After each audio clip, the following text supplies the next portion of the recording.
Hey guys, welcome to the channel. So today we're going to be testing out a couple things. I recently got a Fowl Play clay launcher. It's an electric one. It holds 50 clays, and I got a good deal on it, and I just finished setting it up, and I built a little kind of shack for it. You'll see that in a second, to keep it out of the rain, because I plan on leaving it out in my field forever. And so we're going to try that out, and also in accompaniment with that, we're going to try out this gorgeous shotgun here. I forget exactly what it is supposed to be a copy of. I'll probably put it in text right here. But it is called a Hawk Model 981. It is a cheap Chinese shotgun. So I got this not too long ago from a pawn shop for $80.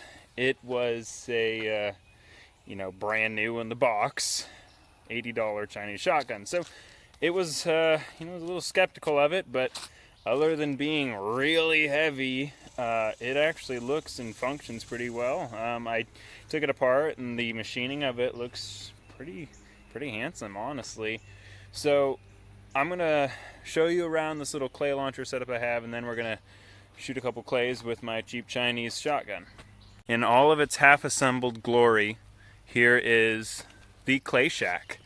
I ran out of 2x4s, and these were 2x4s that I had left over from a concrete slab that I was pouring, so they have a little bit of concrete dust still left on them. But I'm going to get a couple more and finish it up. But in the meantime, it works. It keeps the rain off of it, and it'll live. Here is the clay launcher.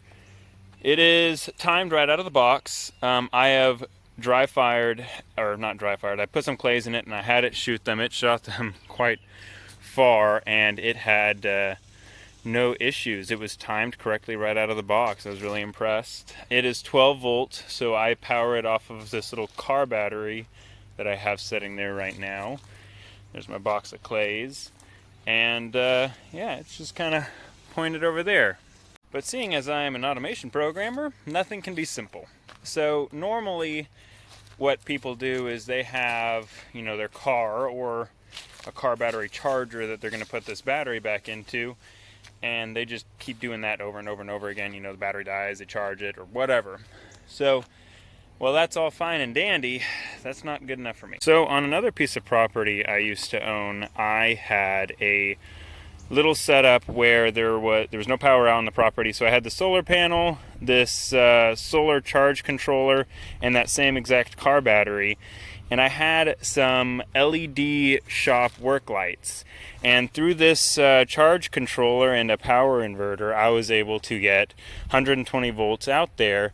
At nighttime, or during the day, it would charge off the solar panel, and I'd also be able to run the lights off of the solar panel and the battery, and then at nighttime it would run purely off of the battery and then charge during the day. So I constantly had power out there. It worked really well, actually. So I took the same setup, because I sold that land.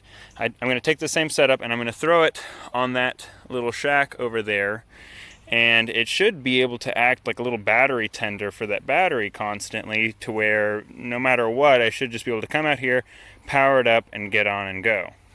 It'll be a small project for another day though, so in the immediate future I'm just going to load this sucker up and we're going to shoot some clays. I'm going to show you the really elaborate process of loading some clays into this thing.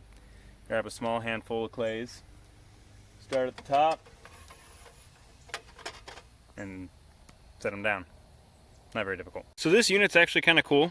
After I've got it all loaded up with clays, the connector to the actual foot pedal here is made for an extension cord, believe it or not. So you can get kind of a remote launch setup by just hooking up an extension cord to the actual foot pedal, and really, as long as you have, whatever length of extension cord you have is how far you can launch it. So after we've got that all hooked up, come down over here, hit on, drops of clay, walk over here really quick. Here's my foot pedal. There she goes.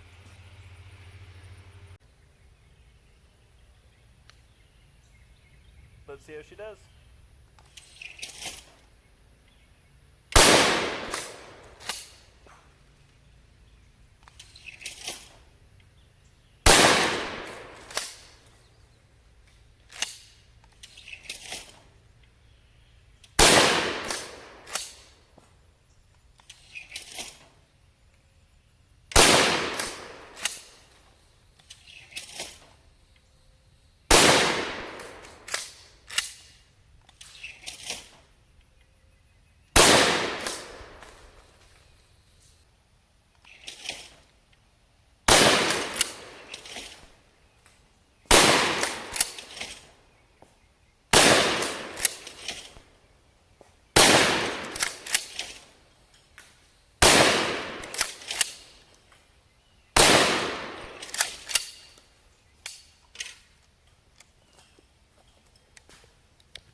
I'm more impressed with the Chinese shotgun and my clay thrower than my own shooting ability. But so far the products are working well. So how do I feel about this clay launcher? I'm actually really excited about it. I think that it's going to serve what I'm going to be doing out here really well. And I mean, it just went through 25 clays, absolutely no problems at all. And you know, when you're done with it, there's actually a what do you call it? A disarm function on it, to where you push the pedal and it actually disarms the launcher to where there's no tension left on the spring, and it's no longer dangerous to be walking around. And then in regards to this, I think it did really well. Is it the nicest shotgun that I've ever shot? No. It's really heavy, and the actions are still really stiff, but it is a brand new shotgun, so I expect those to break in pretty nicely. But it cycled the ammo, both, you know, I've run some cheap stuff through it, I ran some expensive stuff through it, and it did really well. Most of that was 8-shot Winchester, 1200 feet per second stuff. I think they're 3-inch shells. But it did really well. It fits 5 in the mag tube, 1 in the chamber, so 6 overall. Now, would I trust my life with it in, say, a case of self-defense? Probably not. Why wouldn't I? Because I have like 10 other shotguns that are way nicer that I'd use in that case. If it was the only gun that I had, I'd have absolutely no trouble trusting it. So, you know, it really depends on your budget and your price range. And if $100 or $80 is all you have, and you really want to go get yourself a shotgun for home defense or something, I think that it's an excellent buy. You know, a gun is better than no gun. So, yeah, that's pretty much all I got. You guys have a good one.